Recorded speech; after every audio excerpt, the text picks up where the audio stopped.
Can you hear me now? Okay, yeah. Thank you for saying that. I forgot that I have the audio set up to this mic and I didn't have the mic plugged up. Because usually it just comes out of my webcam. But that wasn't the case. So let me timestamp this real quick. Audio at like 5 minutes into the video. Thankfully, I didn't go the whole video with no sound. I've done that once.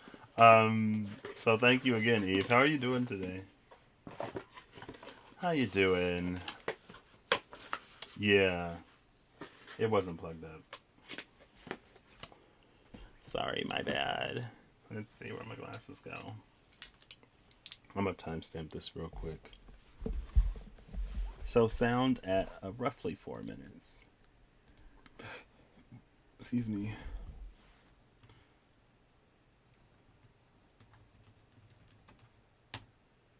And then I'll say like 3:30 sound. LOL. Yeah. So there we go.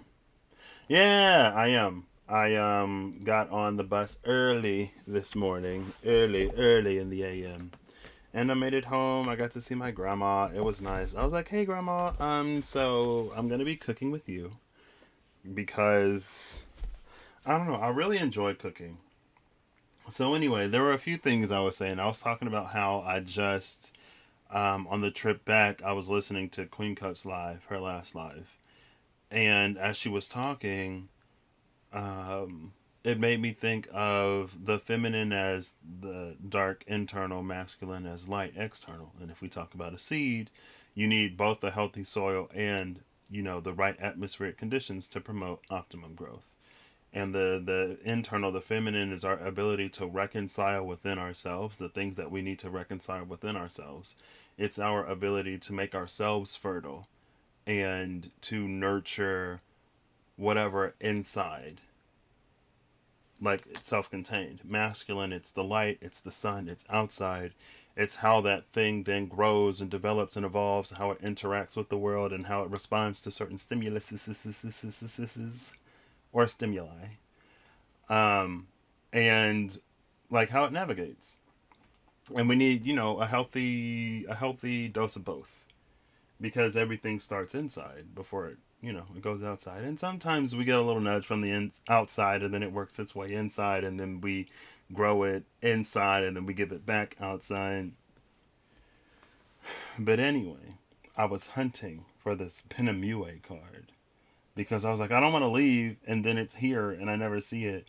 And my friend was like, "Are you sure it was here?" And I was like, "Yeah, because I explicitly remember sitting at that table and going through the zodiac." And so I checked back in the video log. I was like, "Oh, I was at home when I did that." So here he is. Here's the Penemue card that was missing. Also, I came home and I noticed the card from the tea leaf on the floor. So that's why I get cards that are missing because they be on the floor. They be chilling. So it's the heals card, and the heals is obstacles to overcome. So we have obstacles to overcome with the Penemue that's been missing this whole time. And I love that. Also, Eve, I came home to this beauty. So thank you. And you tried to listen to Queen Cup, but it feels like she's yelling at or scolding the viewer, so you didn't subscribe. Maybe you just watched the wrong video. Um, Honestly, no. Depending on what happens, and she'll talk about it, how like sometimes she can get a little triggered, or like she'll just cuss people out. And she was like, by this point in time, y'all know that if y'all come here and say whatever, that you're gonna get cussed out. So, but it also depends on like sort of how you take information too. Um, and so you know, but I love her. And I'm sure that there are people who just go around and troll people, and different people react to trolling differently. I'm not gonna say that one way is necessarily the right way or the wrong way, but yeah, yeah, that's her style. But for the most part, she's pretty chill and pretty calm, especially if like no one's doing anything. Um, And I started watching it yesterday, but I didn't finish. Miss Remy Reem from Miss Remy Healings, she just did her live mandala reading yesterday. And the dragon came out coiled around the egg. And so I looked at this and I was like, oh, it's like the dragon with the egg up here, or a snake with the egg. And I was like, what? That's interesting. I need to go back and watch it because I was falling asleep as it was going on. So I don't remember much. But Penemue. See, hey Siri, turn overhead 50%. Okay, I set the overhead to 50%. Okay, nice. Because now I can read them and you can still see the cards, kinda. Yeah, I didn't get that far. From what I heard, I remember her talking about being in the in between, the dragon egg, like we're coming out of the in between, and then that's it. I have to rewatch it because I was like on the couch, like falling asleep, and I thought I stopped it, but this morning it like the progress bar had went all the way. I was like, oh okay, well there we go. Penemue, the one that we've been missing. Penemue never showed his face. It was almost certain that a face was present under his silken mask, but what manner of beast or man that lay beneath was a mystery. When there was a death, Penemue would carve the name of the deceased in a stone that was laid above the grave. He said that this made men more like the angels. At night, he walked amongst the graves carrying a light. He wouldn't say why. So in the other Penemue card, it's the one like what hath been wrought on the fiery hilltop. These men whose names the angels forgot, or something like that. But now Penemue is making sure that for those who go through the death process, that their name is carved in a stone so that they are made more like the angels. And then with the heels, it's obstacle to overcome. Honestly, with the heels and this energy together, it makes me think of like burial grounds, like ancient sacral burial grounds, or not necessarily ancient, but sacred burial grounds where there would be the hill, and it was, it's guessed that the dead would be buried under that hill. I was like, okay. I felt so relieved because the whole time I was like, where's the other Penemue? Like, why did the angels forgot us? What did we do? And it's a magnetic box. Oh, wait. Is it magnetic or does it slide out? Hold up. Hold up. I don't know how this. There we go. Oh, it's not magnetic. It slides. I'm excited to get into these. Let's see. Ooh, we got some information. Ooh, Lord of Pentacles. Okay, all right. So thank you, Eve, for this. I'm excited to see. Oh, this is a half deck. I don't know why Heroes in a Half Shell Turtle Power just popped into my mind. Teenage Mutant Ninja Turtles. Teenage Mutant Ninja Turtles. The Four of Cups. Let's see. Did I talk about... So I had another dream with the bathroom. I think I talked about it. The Master of Secrets, the Priestess of Dreams, the Dream Carrier, the Dream Protector, the Hierophant, the Lovers, the Moon Chariot. Ooh. Mayat. What? So in this card, it's just Mayat on Justice. So this is a deck with the Justice 8.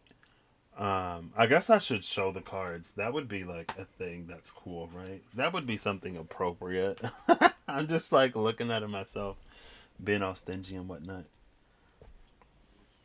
So this is the Innocent. And yeah, so it is the full energy. It reminds me in the Spirit Keeper's Tarot, the Orphic egg is in the Initiate. And we see the egg, or we see the snake coiled around the egg before that great chasm of unknowing that we all go on the journey of sort of crossing. And here, it's like the snake is uncoiled. There's very much so an energy of like beginning here. But it's still wound around it.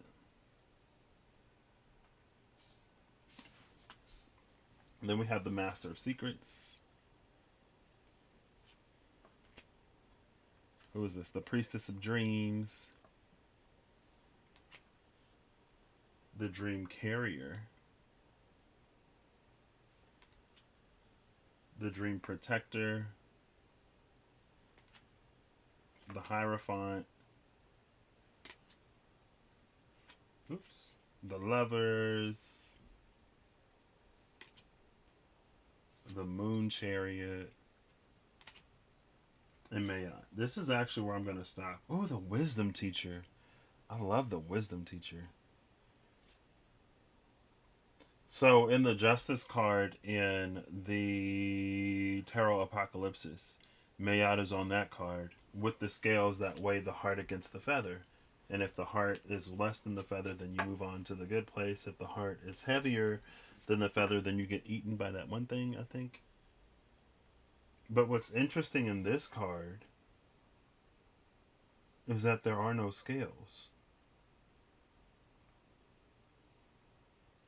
There are no scales, and instead of a feather, there's these wings.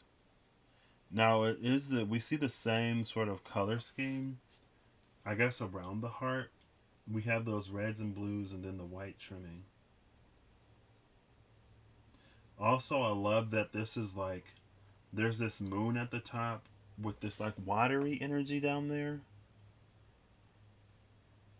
Because it really is, it goes a lot deeper than like what we externally sort of present and display. It really is an internal matter. Who was that? I guess we'll find out.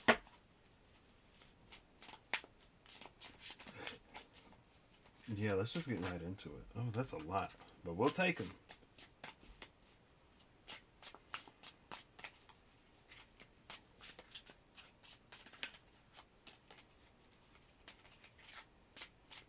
And they're probably all going to be in order because I'm just now shuffling these. Also, so I got like I was super emotional yesterday. Extremely emotional. And at the end of the night, or at the end of the day, or when we were eating dinner, we ate a late dinner. I was like, I don't know why I'm getting so emotional. And my lady friend looked at me and she was like, if you want to cry, you can cry. And I looked at my dude friend and I looked at her and I just laughed.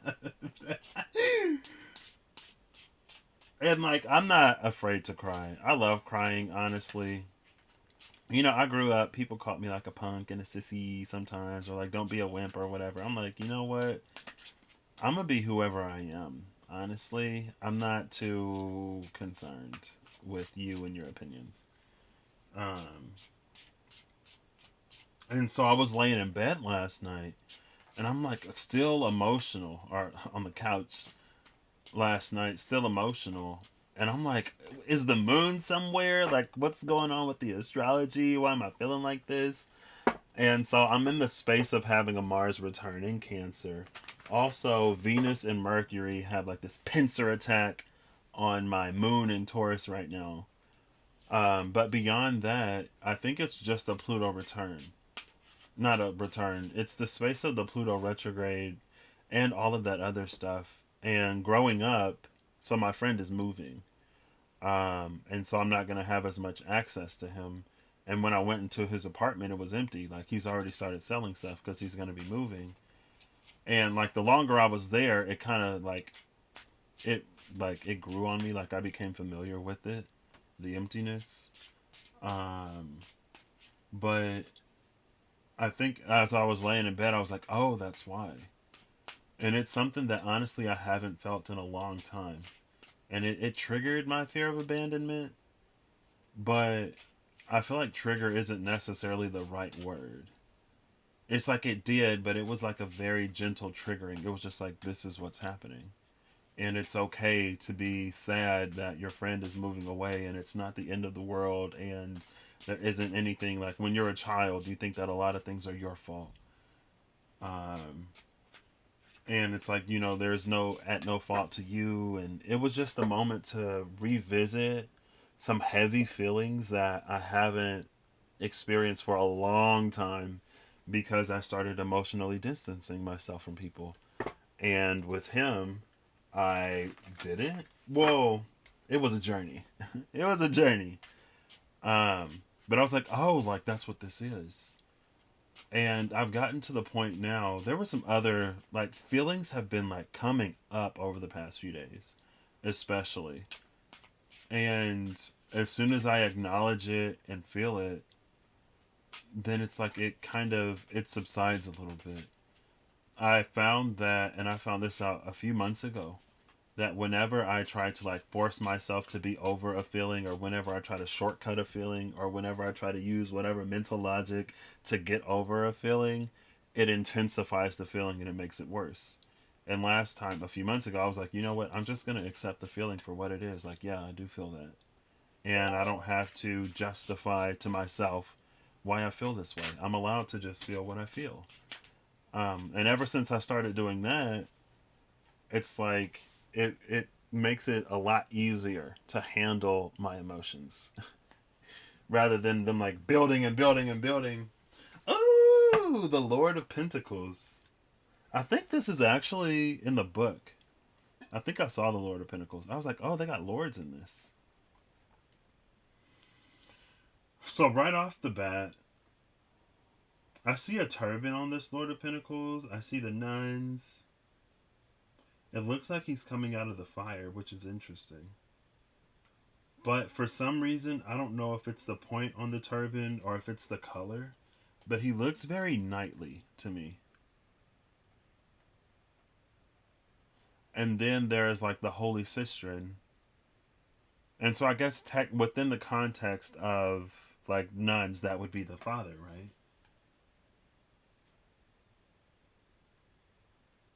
And what's interesting is it's the Lord of Pentacles, but they're both offering up cups of water. So there is a little bit. Oh, okay. I feel like it's a little bit of a temperancy energy. Because of the color, it reminds me of water and fire, but I think that's actually a tree. And so I'm going to read in the book because I haven't yet. I might have to put on my other glasses. What? The Dream of Hidden Treasure spread. Girl, yes, please. I can't wait to get into these. Sophia! There's that name again. Sophia indicates new energy, strength, heroism, and courage for beginning something new. Reason and intuition are in balance. Work.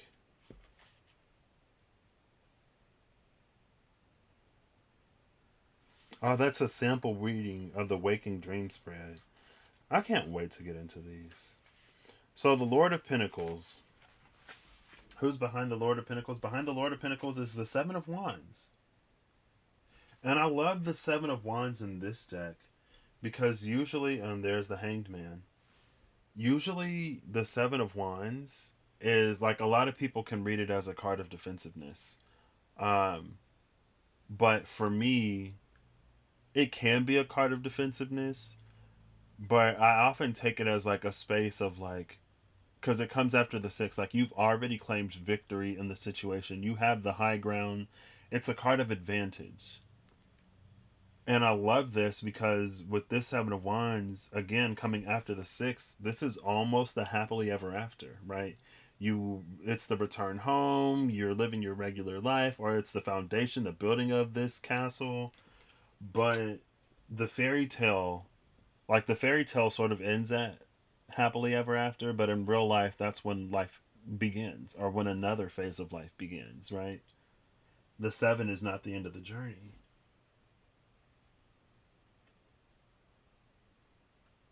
And there are these eyes in the sky as well. Oh my gosh, this is reminding me of a dream I had. The eyes in the sky. It's reminding me of a dream I had a while ago where I was like some little girl doing some like, and like I had magic and I had an older brother and then a father, and then here's the Lord of Pentacles and a mother and I think another brother. And I remember I was out in a field doing like some kind of flower magic or something like that, or some kind of fireworksy magic, some kind of spectacle. And there was a person there. And then my older brother came and he was like, you can't just be out here doing stuff in front of people. And I'm like, what do you mean? And so I go home and there's like this large castle ish type house that we're in. And I like the father is at the head of the table and the mother is there. And the father is trying to tell me something about like what our gifts are for or whatever. And I was like, yeah, but like I'm not really into that. And the mother was like trying to be like, she'll discover her own way. Like she doesn't necessarily have to adhere to this or that or whatever. And then I remember like there was a mob of people that came to the house and like with torches and stuff. And I'm like, what's going on? And then, they were like, well, they've come for us, girl. They've come for us. And I'm like, why? But like we use our gifts for good. Like it's because of us that everything is so abundant. Like the corn is growing and like everyone is fed. Like why? Like in the dream, I couldn't fathom it or understand. But my mom in the dream told my older brother, the one that I was with, to like take me and run. And so we escaped out of some secret exit in the house, and the rest of the family stayed. And I'm assuming we're slayed. But I just remember like being confused in that dream. But like I was like, but like we're the reason why they're not on the brink of like famine and like desolation and ruin. Like why would they turn against us? And then of course maybe it's that people fear what they don't understand, or jealousy, coveting power or gifts or abilities or something. I don't know. I was a child in the dream. But this card reminds me of that. So back to the Lord of Pentacles. Sorry. I'm gonna love this deck. Thank you again, Eve. The Lord of Pentacles wears the turban of the blue flame of truth. He no longer focuses solely on his earthly kingdom, but now seeks connection to the inner realms and rules with spirituality. While he does not dismiss tradition and its gifts, honoring the old ways indicated by the Order of Nuns, he moves beyond them and is indicated by the white veils that open to the heat of his blue flame. Honoring the old ways indicated by the Order of Nuns, he moves beyond them as indicated by the white veils that open to the heat of his blue flame. He shares his knowledge and thus leads others to truth. He is a master of numbers and can work magic and manifesting its plenty from making good investments. He keeps sharp focus upon all his learning and sees wisdom in old connections, holding doors open for conversation and advancement. The flames upon the so it is the fire. I was like, it's the water and the fire, but it kind of looks like a tree. Like it could be a tree. Okay, it was a fire. All right, nice. Oh, I love this. I've been feeling this. It makes sense that when Penemue returns, this card comes out with all of the others, of course. But back to this. Um, One second, one second. The flames upon the conventional religious nuns represent the fires of new understanding from ancestral teaching. The Lord reveres all traditions as containing the possibility of enlightenment. Cherishing what is left behind enhances his achievements of the present and views of the future. Gratitude for the foundation and support makes strong his position. He sees and learns from each part of life, absorbing what is necessary for achievement. He humbly acknowledges his faults, continually seeking to learn more and more. Harmony of mind and body is his goal, the marriage of conscious and unconscious to reach perfection. In a reading, it says an established accountant, lawyer, businessman, a loving, supportive, practical, and protective husband and father, one not afraid to act on his dream. He honors his past, yet moves to a new future. I love that energy. I'm like, Loki, like, is that me? I wish. But I love that it talked about like the veil is opening to his blue fire of truth. And then there were these eyes in the sky up here.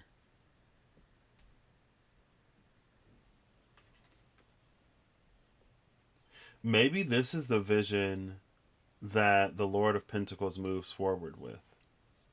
And in all of his alignment, then it's like spirit will see it sort of come to pass.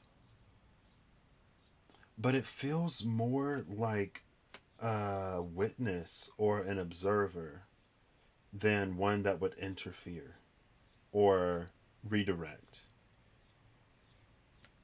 And then the hangman with this clock that's on fire, the Eight of Cups behind the hangman. I was talking about Jonah and the whale.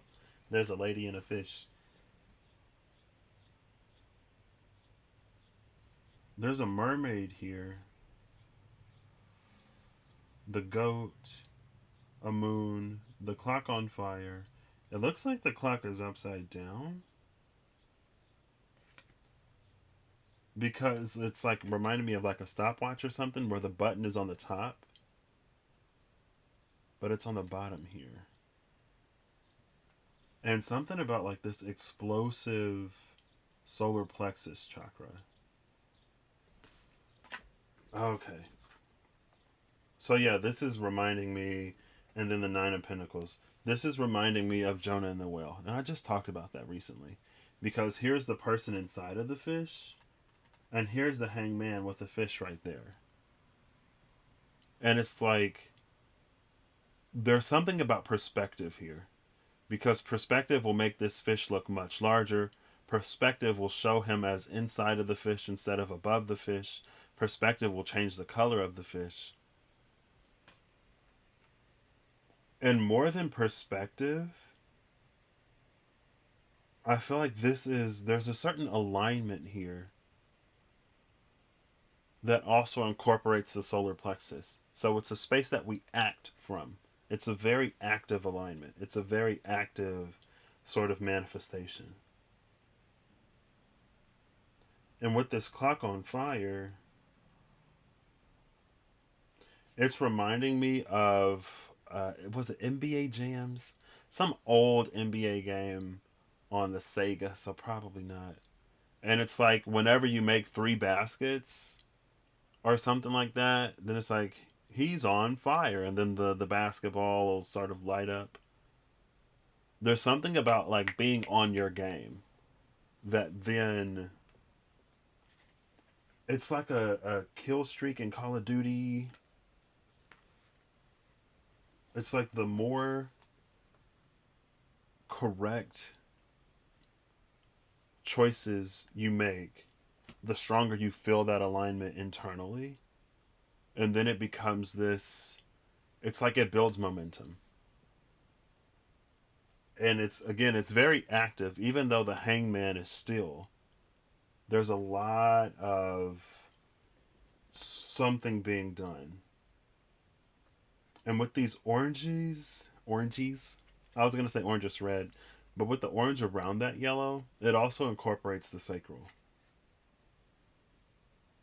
And so it may not yet be time to fully act the full play of whatever this is.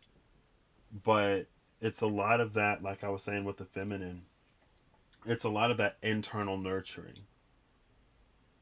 And it's like when the yellow reaches the border, or when the yellow overtakes the orange, that's when it's going to be time to release it to the external and to begin making more and more of those actions outside. This is more of a fine-tuning energy. And I guess that makes sense coming after all of this. It adds more context. Maybe this is how this Lord of Pentacles became the Lord of Pentacles. Maybe this is a little bit of the journey. Right here. If you can see it. I know. I should have moved this. Ah! I just got these. Come on. You can stay on the table cards. Because I lose you down there. Maybe this is a little bit of his journey. It was a perspective gained. Now the Eight of Cups is in reverse compared to everything else. I'll turn this off. It was a perspective gained in relation to whatever this fish was. And again, Jonah and the whale, Jonah was told by the divine to do something, and he said now. And, he ended up in the belly of the whale until he was ready to do what he was told. And so maybe inside, while we're in this is the thing that's building, this is the thing that's growing. And it's like the more we sit in this energy, it's like it forces, it doesn't force it, it moves the hand of the clock of divine timing. Because we're being made more and more and more ready. And again, eventually it's going to be the time to act. So somewhere in between the Hanged Man and the Seven of Wands, the Six of Wands happens. And the Five of Wands. The Five and the Six of Wands happens. There's some kind of conflict or confrontation that results in victory. This is what happens after that victory. Whatever this energy was, it's probably the same energy that, it's probably the divine that told us to do whatever we needed to do in the first place, which we weren't doing with the Eight of Cups in reverse now. But after it is done, this is sort of the reward. This is what happens as a result, and it leads us to this Lord of Pentacles energy, where we're just as spiritual. It's like you make it in the world physically, yes, but the veil parts to his blue flame of truth.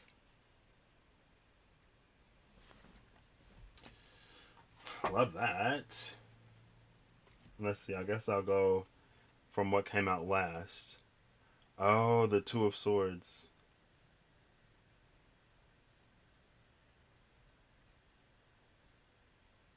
This is interesting. What is this? Look at this. You see that? So in the Two of Swords, there's like a castle and a bubble in the sky. And then here is the castle on the ground. It's speaking of the realm of potential. Lord of Pentacles, he who's made it manifest. And again, it was guided by the divine here. In the Eight of Cups and the Hanged Man. The Two of Swords is often a card of impasse, but it's because a decision needs to be made. And more often than not, there is a little bit of divine guidance. Our intuition speaks at the Two of Swords, but something prohibits us, impedes upon our ability to hear, to follow, to listen to our intuition. And so that's why we kind of sort of get stuck instead of just listening to what's come through. Signified by the moon at the top of the mountain. Intuitively, internally, you know the way. Now that plane is probably going to go down somewhere around this island, and the person is going to have to continue the journey on foot. Or it's a runway to the moon. It depends on how you sort of navigate your journey. Had to pop off for a meeting. No problem, Eve. So I'm loving this. There is some cohesion here. And it's interesting that it's happening across different suits. Like we start with the Pentacles, and then we go to the Wands, and then the Hangman, and then the Cups, and now Swords. But with how this Lord of Pentacles read, I'm not surprised. So there is this magician energy that is being sort of put on hold here in the Hanged Man. The Hanged Man is Neptune. It's also water, more modernly Pisces through Neptune. Jupiter is about to return to Pisces, and Neptune is already in Pisces, so Pisces is going to have both of its rulers in house. And what is Pisces but the dreamer? It's like the ones who know the way. But depending, they may also be the ones who lack the faith, or the ones who lack the drive, the ones who lack the action to make it happen. For all of the dreaming that Pisces does do, Aries is the prime doer. But we see this goat here under the moon. It's goat time. Goat time, goat time.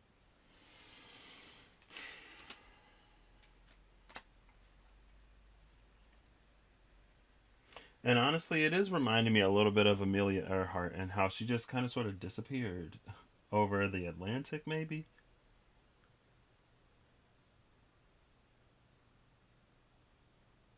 Or maybe she like ended up in some other world. In this context of this reading, of course. Oh, we got more ships. Oh! So I thought these would all be in order, but they're not. So look what we start with. I said that the 5 and the 6 of Wands were missing. Well, here's the 5 of Wands. And we have ships now. We have the airplane and the 2 of Swords. We have the ships and the 5 of Wands. Boats. What this is reminding me of, it's reminding me of Ananiel, the angel of storms that kept coming out. And how it said when the sun was setting, and then we have that setting sun. When the sun was setting, the boats turned the back towards the shore. Ananiel told them to not go. But they didn't listen, and then Ananiel moved the waves to do what his words could not. But last time Ananiel came out, it was like there's an energy of like some of those who were lost at sea will find their way back. And it was for them to sort of be lost. Also, with all of the different elements that are coming out, there's this navigation in multiple forms, right? First, we're navigating through the sky and the air. Then we're navigating through the water. What is that? I feel like this wheeze. All right, it's gone. Where did my water go? Let me drink some of this.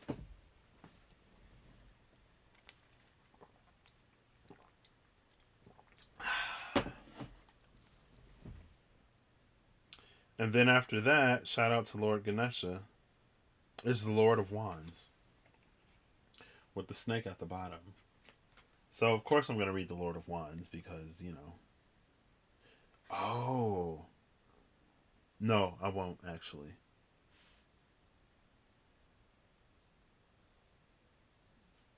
And then there's like the red snake and the green snake we see in these two cards. Almost similarly, but one is on the land, one is in the water. In that sense, it carries an Aquarian energy, right? And the star, water is being poured out from the urns, one onto the land, one into the water. But it's like instead of it being water being poured out, it's these snakes, I guess.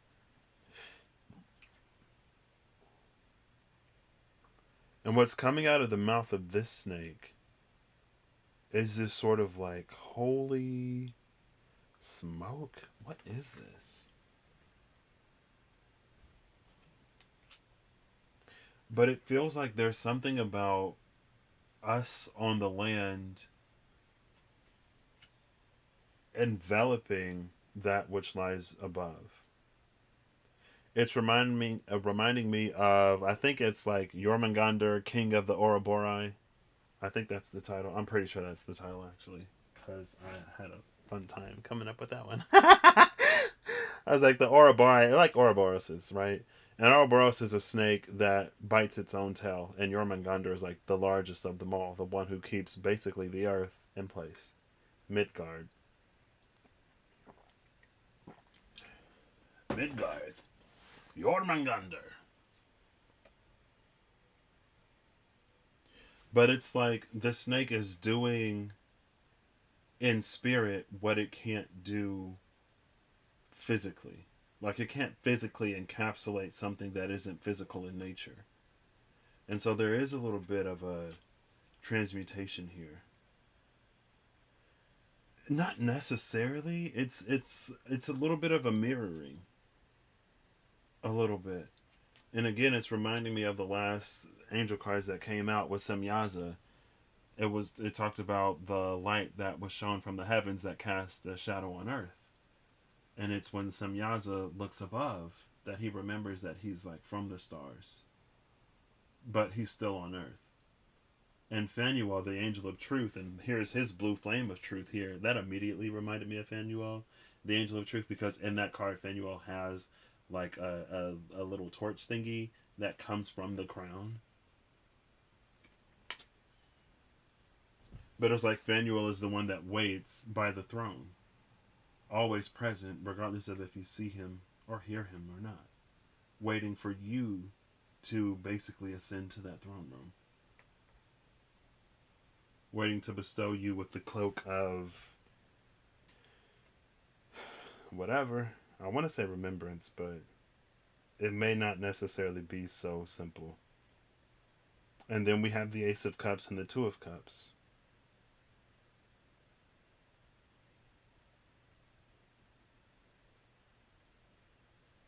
And we have a sun and a moon energy here. And I like this. That was in a reading recently. Yeah. And she talked about the eggs too. I know she talked about the dragon. Yeah, she did. She talked about snakes in that reading because I remembered for Pisces.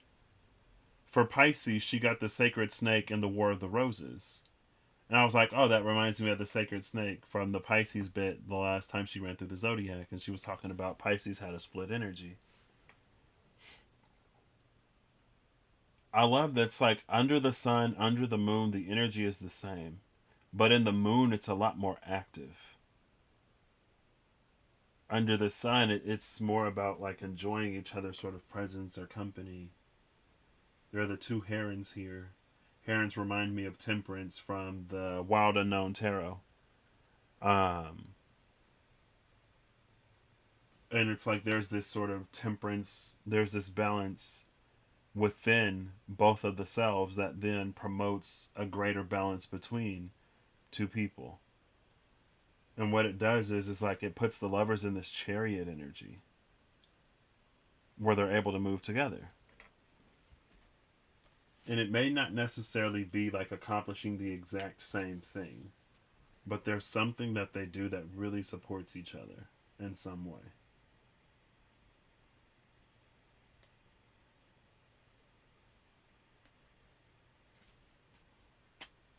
And then lastly, but not it's the Master of Secrets.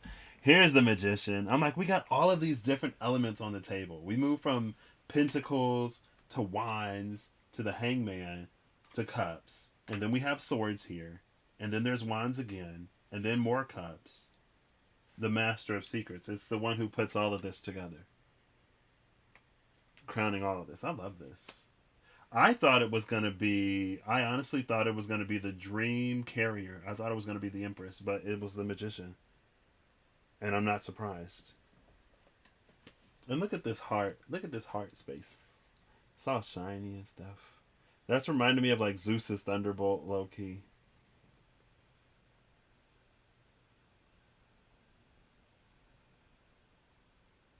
I'll read the Master of Secrets.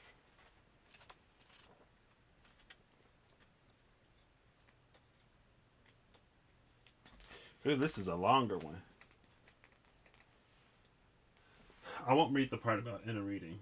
I'll just read the other part. So, the Master of Secrets is friend, teacher, master of esoteric secrets, author, and keeper of the word, messenger and interpreter, guardian of the crescent moon, bridge and initiator in the great mysteries. He is calm, peacefully centered. The Master of Secrets is the keeper of memories. He knows the truth of a situation and is able to cut through the illusions to the core of inner reality. The dream image displays the Master of Secrets standing in the secret room of Papyrus. Before him is a table with a scroll, a chalice, and a stone. The scroll indicates mastery over the word, his knowledge of the true nature of being, alchemical knowledge. He is a good communicator, knowing how to choose his words for optimum clarity. Yet, it is his choice and his decision what he reveals and to whom he chooses to communicate his messages. The chalice of wisdom pours forth knowledge which rises as a fine mist and forms a red rose at his left. This is symbolic of his mastery over the elements of the fiery transformation of water into air and earth. His mastery includes his charm, which can seduce and trick if he chooses. He is persuasive and can easily collect followers to do his bidding. His charisma charms all who come into his presence. His tongue may be golden or slippery. He is master of communication, yet he may not always communicate truth. The stone is the philosopher's stone, pointing to his powerful intellect. His right hand is elevated, holding the pillar of light which draws from the intuitive light of the moon. His left hand is pointing towards the rose and the earth, where his power is made manifest. This card points to skill and balance, originality and dedication to see clearly and execute a plan. Here the master of secrets is a true master of his trade. The question is whether he is pure in his intentions. He may be a master of truth, of inner knowledge, of great teachings worthy of followers, or he may be a salesman of snake oil. And then here's the two snakes down here. Seducing others to part with their reason along with their finances. Thus, the master of secrets may merely pose as friend, advisor, lawyer, politician, or great teacher, while covertly he deceives and manipulates, defrauds, and robs those who fall beneath his charming words. Ooh. Well, given the context of the Ace of Cups, the Two of Cups, and all of this underneath, honestly, though, I feel like the Ace of Cups and the Two of Cups would be the most sort of present, right? These are the ones that sort of get you to know that both in his shadow and in his light, he's done some kind of work. What you may not see is this journey between the Two of Swords and the Five of Wands, through the emotional body with the Five of Wands, and the intellectual body with the Two of Swords being the airplane. The emotional body kind of sort of separate from, or the intellectual body separate from the emotional body in some way. Wait, oh, look, we got the sun and the moon again. Oh my gosh, how did I not notice that? Literally in the same positions. Like, look at that. Sun and moon, sun and moon. That's sort of like his Lord of Wands journey that you may not see. And then the Lord of Pentacles is sort of still to come. With this Hanged Man, Seven of Wands, Lord of Pentacles. Again, it feels like everything is sort of done already. It's just waiting for the time to make it physical, made manifest outside. And that's what it said. Like, he's waiting to make things manifest, pointing to the earth and the rose. I am actually going to read this Lord of Wands because I'm curious. Here he is. Lord of Wands. The elephant is a huge animal. Oh, can't see him. The elephant is a huge animal, yet one who is well beloved as the guardian of the way. With his presence, he can block the movement towards that which is undesirable, while his huge form easily forges the desirable path through a heavily blocked forest. Given the name Ganesh in the Hindu tradition, he is the one who makes way. He is a protector of the temple door, as well as the portal of the home. His presence points to a seeker who displays power to move towards an exciting burst of new activity. As Ganesh remains near to his roots, his ancestral beliefs, which may or may not impede his advance towards new understanding, so does the seeker carry the seeds of their roots with them as they seek new relationships and new careers. Their path is not far from their spiritual ideas and ancestral roots as they keep the door open to all possibilities. They are honest and trustworthy. They cut through illusions with the sharpness of the scythe in order to access the true path. Ganesh, the elephant deity, opener of the ways, presents the vehicle of movement, the red aeroplane ready to fly. The red airplane that's in this Two of Swords. What? Hold on. Where this red airplane at, Ganesh? Oh, I didn't even notice it. It's right there in his lap. What? See, that's why, like, this deck has some carryover between different elements, and I love that. But again, here's the master of secrets with all the elements on the table. So should I be surprised? Guess not. I love this. Yes, yeah. I'm such a huge fan of Ganesha. Um, if y'all didn't know that by now, I mean we've talked about it. So, um, opener of the ways presents the vehicle of movement, the red aeroplane ready to fly. All rest upon ancient symbols and the serpent of inner wisdom. Hiding very small to one corner is a tiny mouse. He, like Ganesh, demonstrates that there is always a way through what appears impenetrable. I love this. Where that tiny mouse at? Oh, it's all the way down here below the snake. Honestly, yeah. I was like, what? What? um, there's something here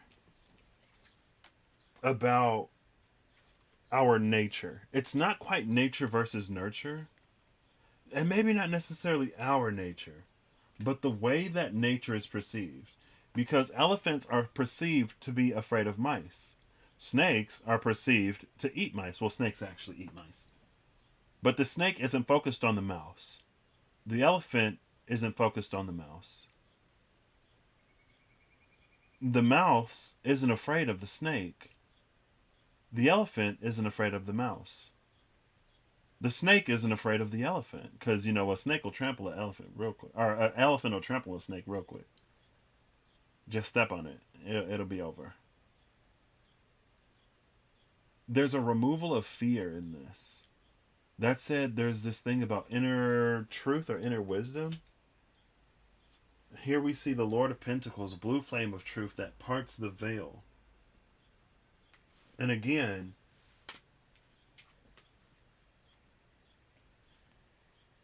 like here's the airplane with the moon at the top of this card.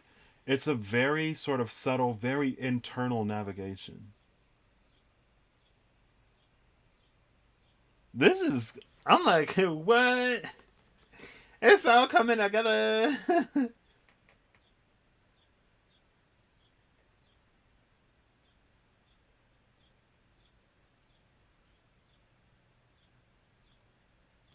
And it's reminding me of a card that I read recently, I believe. It's like the road is. I don't know where I would have read it because I haven't had a book to read it out of. But it's like the road to something is long and lonely, but you don't have to travel that path alone. It reminds me of that. And then here, in both the Ace and the Two of Cups, I feel like it's in ways, and it's reminding me of both Leliel and Kokabiel, where they both talk about the thousand things that are left unseen. It's like in ways that you can see, in ways that you can't see, everything is moving forward.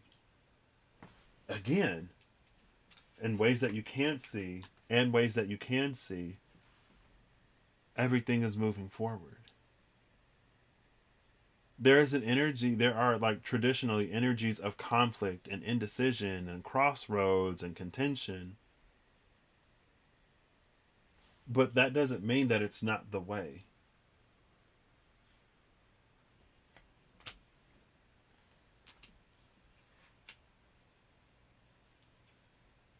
What was that? I guess it would have had to be when I was here. I don't know what card that would have been, though. I don't know. Woo! So, yeah, thank you for these, Eve. I guess I'll get a final card to leave this out on. And I'll go say hi to my little brother. It's been a few days. Who is this? Who this?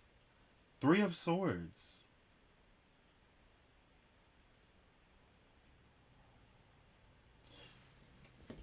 There's something here And this Three of Swords, I feel like the Three of Swords is almost a lack of understanding, or it's not. It goes kind of sort of goes back to the Hangman, where it's about perspective.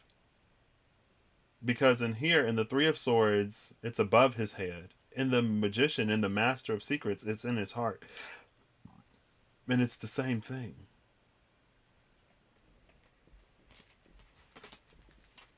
Oof. Let's go. Yeah, see, this is why Penemue came out now. Obstacles to overcome is heals. Obstacles to overcome, and it's Penemue will make note of your process in the space of your death process. And he'll make you like the angels. He'll give you a name. It's like with the Semyaza energy, it's like we sort of discover our own name, but in Penemue, we're recognized by the divine. And it's like that name is confirmed or something like that. And we're in the space of the Pluto retrograde. Look at that. Okay. Your blue flame of truth will cut through the veil. Also, I think both the Master of Secrets, maybe it was more the Lord of Pentacles and the Lord of Wands. Both of them talked about honoring tradition and your ancestral roots, and how, I guess with the right perspective, they can lead to new knowledge, further experiences, or a deepening of certain truths. Yeah, me too.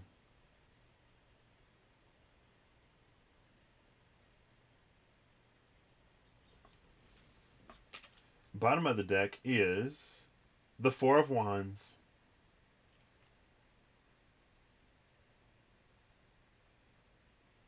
And I like this Four of Wands because these people have very different paths, but they all meet under. It's reminding me of, I think it's the Agora. It might not be the Agora. It's reminding me of an energy where people would gather in like ancient Rome or in places like that. And we see the one path in the back. It's easier, perceived to be easier. It looks straight. Again, we don't see what's behind the hill. And then this path right here is very twisty, very windy, and that person is carrying something. I feel like it's a reminder to sort of like not overly romanticize someone else's path, and not to wish that our path were any different or something like that. It's a reminder for us to appreciate our own journey and to just get there in the time that we get there. There's no rush. There's no hurry. If anyone tries to rush you, then maybe they're a little impatient. Doesn't make them a bad person. I'm just playing.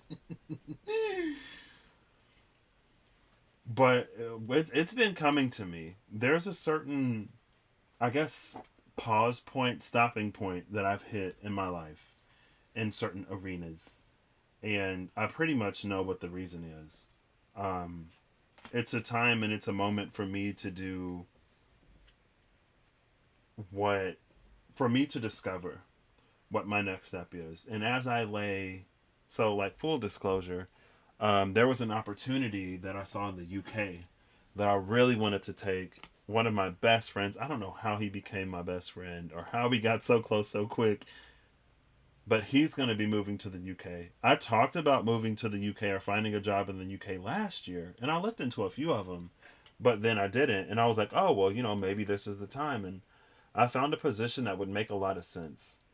And I felt like that was for me. And I had some hangups, like, am I sure I really want to go? Like, and that's when it was like, whatever I'm in the process of deciding right now, I need to decide for me. And there are people that I would love to include in that decision. But it's not a decision for them, it's a decision for me. Right? Do I necessarily want to be thousands of miles away from all of my family? Nah, well, to move permanently, I don't think that realization would have hit me yet. But as I was laying on the couch last night, like, oh my gosh, I'm so emotional. Why am I so emotional? And I was like, oh, well, one of my best friends is moving. I haven't felt like this since I was a kid. I try to intentionally keep myself from feeling this way ever again by distancing myself from people. And here's someone that I really care about who's about to move really, really, really far away, and I don't know when the next time I'm gonna see him will be. I mean, I'm gonna see him next week for graduation, and then a few weeks after that because we have a trip planned. So it isn't even like the final time I'm gonna see him. But then I was like, so is me like looking at the UK again, like trying to hold on to something that I need to let go of right now? Or it's not that I need to let go of, but you know what I mean? Anyway, so the Four of Cups, because this is a half deck. Four of Cups, Four of Wands. Interesting. I actually saw the Four of Cups card earlier.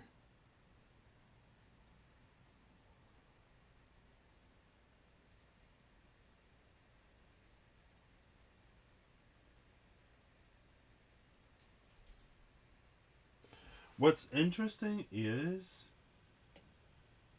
I see a wand, I see a dagger, which represents the sword.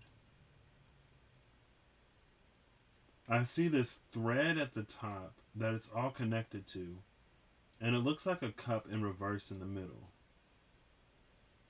It feels like all energies are present here except Earth. Right? Like there's the wand, there's the sword, there's the cup in the middle, kind of sort of in reverse. Unless that's a nail with the string tied, but at the top, you see that thing where it's all tied up and then the string goes all the way around, held by I guess the lady at the bottom.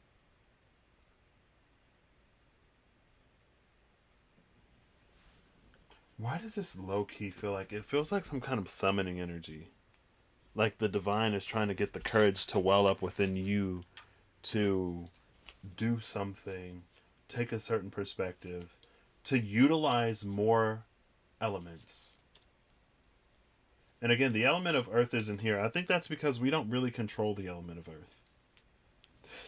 If we can get the wands and the swords and the cups together, the element of earth will follow. Like with the seed. If the soil is good and if the atmospheric conditions are right, the seed will blossom.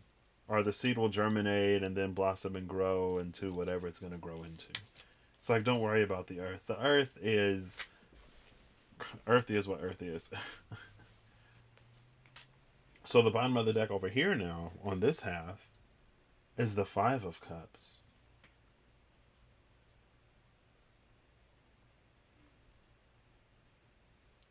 There's a very interesting Piscean energy here. Oh my gosh, Miss Reem. Reem. She talked about the split in Pisces energy. And look, the two fish are heading in separate directions. And now Spirit is free to sort of intervene. It looks like there's an egg in that big old cup.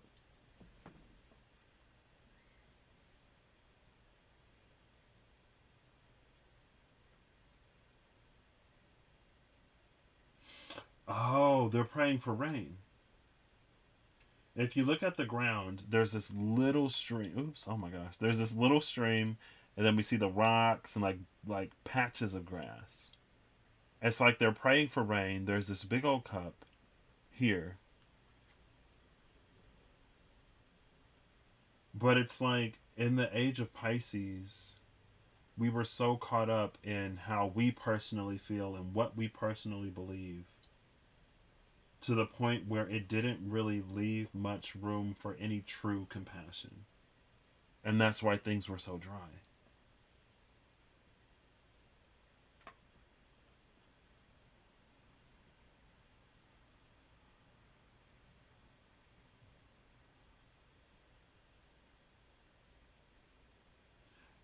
But I feel like there's a story here. And honestly, I feel like it's linked to this. Somehow. Oh, it's the Four of Cups, so that makes sense. And then there's the Two of Cups.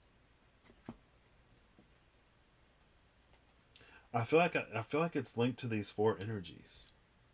Like there's what we pray for, what we manifest, what we wish for, and then this is the space where it can all happen. But there are still things that we ourselves need to do.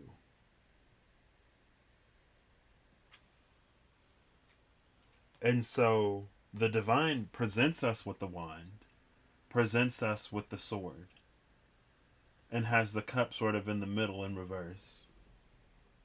Everything is connected. Even though it looks like the wand and the sword are opposing each other, they're both connected by that string, if you can see it. If you can see it, they're both connected by that string.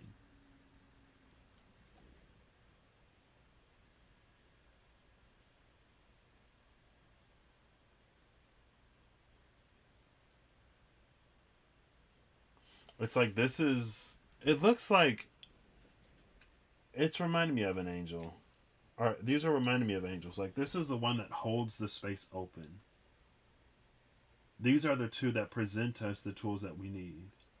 This is the one that tries to guide us to see how it's all connected. And again, that's that thing where it's a matter of perspective between the Eight of Cups and the Hanged Man. As long as we're not doing what the divine is leading us and guiding us to do, then essentially we're going to be in the belly of that whale. And that Eight of Cups in reverse energy. But all the while that's happening, there's something that's building within with that Hanged Man. And pretty soon it's going to be time to act. That's why that clock was on fire, like the time is coming.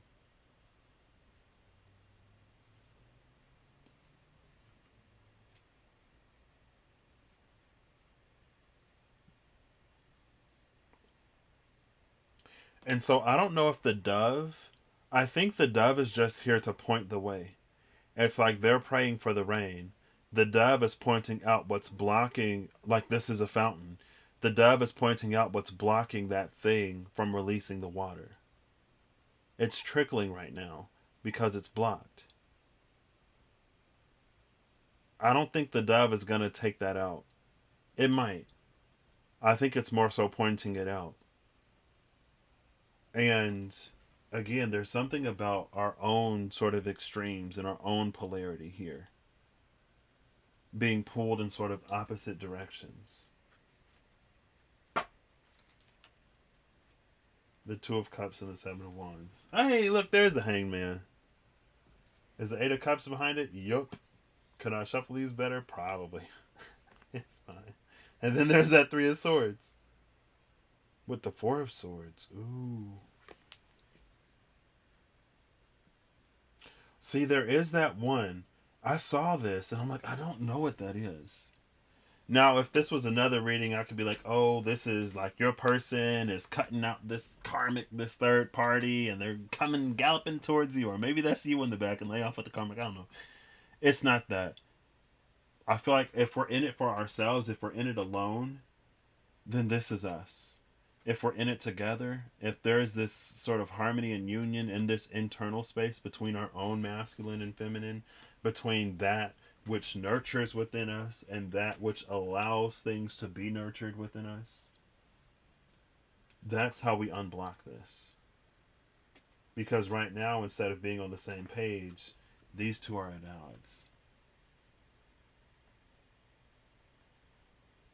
I feel like there's a huge element of trust here. Because in the dark, you can't necessarily see. But Spirit will point out the way. I feel like it feels like it's a little bit more than just making peace with it, though.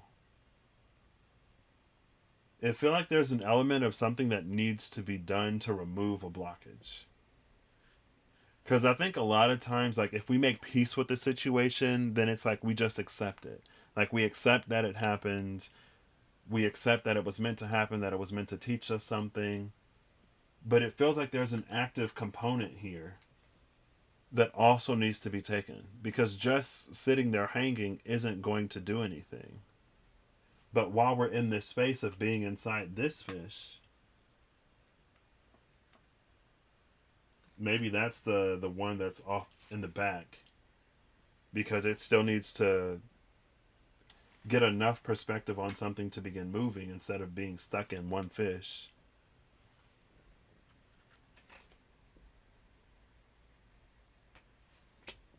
Then that's when something happens. It requires some action. And it's a big golden chalice. Very solar plexus energy. And then the orange fish, it's sacral. The white is the crown. And so there is some kind of sacral sort of healing around intimacy and vulnerability that needs to be done, because it's like without that intimacy or vulnerability, you can't really give or receive to the level that they're praying for, to the level that they're asking. It's like a lot of us sometimes want like these relationships or want these careers or want this certain thing to be our life, but we're not we're not necessarily acting in enough of a healed space to make those things a reality. It's like if you really want that, it's going to require you to do some things, right? If you want to be in a relationship, it's going to require you to be okay with being open and vulnerable. If you want a certain job, it may take you being okay with accepting criticism or feedback. And it's something that currently or in the past we weren't necessarily equipped to handle or interact with. Oops! Oh my gosh, I did it again. I keep slapping the mic. So that's what I got. This was, I can't. Why did the TV just come on? Where's my remote? Oh, I accidentally turned the switch on. I was like, hello? What's going on? But yeah, that's what I got. I was so confused. I'm like, excuse me? How do I turn this on? It's fine. I hope y'all have a good whenever you see this. I hope you're acting in alignment to make all that you wish to experience your reality. Thank you again, Eve, for this deck. This is amazing. I love all of the confirmation between different suits, and then the magician came out, and then the snake and the mouse and the elephant and the snake, the plane that was sitting on his lap that we saw in the Two of Swords. Like, what? And again, it is this energy of like everything. That's why I feel like that's why the clock and the hangman was on fire. Because it's like everything is in place. All that you need, you have access to. It may require you to do something in a space where you may be a little uncomfortable or afraid that you're divinely being pushed and guided to do something in. It may require a shift in perspective. It may require a higher sort of observational viewpoint. And it's like the path forward may seem perilous and may seem difficult at times. It feels like if that's the case, it's probably us struggling to accept what it is that we need to do in this space. Struggling to follow our intuition for whatever reason. Again, fear, paranoia, anxiety, lack of self-worth, limited trust or belief. Like I feel guided to do this, but I don't. Like, it's not feasible, it's not advisable, it's not practical. But it's like it's all there. Like Lord Ganesh is presenting the plane. Like, you don't have to fly it, you don't have to take it, but if you want it, it's there. And you want it, you've been asking for it. That's why it's here. Or maybe like you don't even know that you want it yet. But once you get it, you're like, oh yeah, like, okay, work. But all right, let me turn this back off. It was nice. Thank you. Thank you again. I can't wait to use these again. It's probably my new favorite deck. I don't think I've ever seen as much like cross elemental cross suit interaction, and I love that. Like, you can always read it into the cards, but to see it actually like sort of coming through with the two orbs in the sky, and then the one that was the castle in the sky, and then we see the castle made real in the Seven of Wands after the victory, after we do what we need to do. It's more of an internal recognition. It's a recognition from spirit and fulfillment from spirit. that blue internal flame of truth will part the veil. It'll light the way. And again, with the snakes, with the two snakes, it's reminding me of when Turiel and Semyaza came out, and it was this energy of like on this plane, there's some kind of sort of alignment happening, some kind of awakening on this side that connects to the other side. And then it's a present, established, healthy connection on both sides that allow us to almost sort of, it's like reach through the veil, or to cross over into the veil, or to operate, integrate with spirit in newer, more powerful ways. Ways that an unhealed shadow won't cooperate with. And a lot of times it's because we abandon ourselves. Either wholly or in part. We abandon parts of ourselves. And our shadow doesn't want to be left behind or abandoned. So, here's Penemue. I was freaking out for nothing. Penemue's been literally at home this whole time, just chilling. With obstacles to overcome. And again, with this death process, Penemue is the one who engraves the names and puts them over the grave. Burial ground. Maybe it's a resurrection energy, though. Because it does say, like, nobody knows why Penemue is in the graveyard.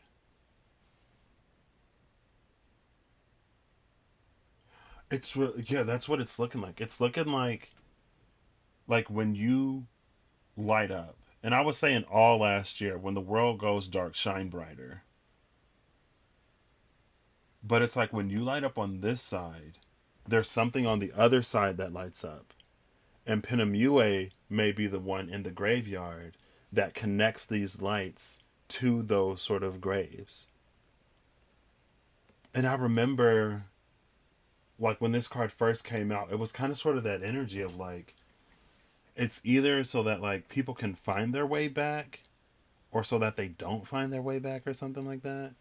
I don't know. But now I gotta go finish Miss Remy Healing's what was it called? It's her last live mandala reading. I don't fully remember what it is, but it's out there. I'm about to go watch it. So shout out. Thank you again, Eve. I'll catch y'all later. I hope you have a good whatever whenever you see this. I hope you're acting in alignment. Emphasis on acting, emphasis on alignment to get that which you wish to experience. Because it's a combination of those two, among other things maybe, that gets you to be where you want to be. So there you go. The cosmic spiderweb. What's the cosmic spiderweb? Is that something that she talked about in the video? Cause now I gotta go back and see. I was like falling asleep. I was like, I really want to watch this, but I'm so tired. What? What's the cosmic spiderweb? I'm curious.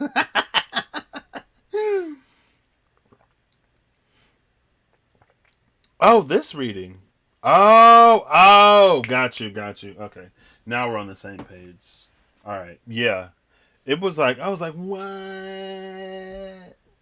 Yeah, that was crazy. All right. Bye. Enjoy the rest of your day.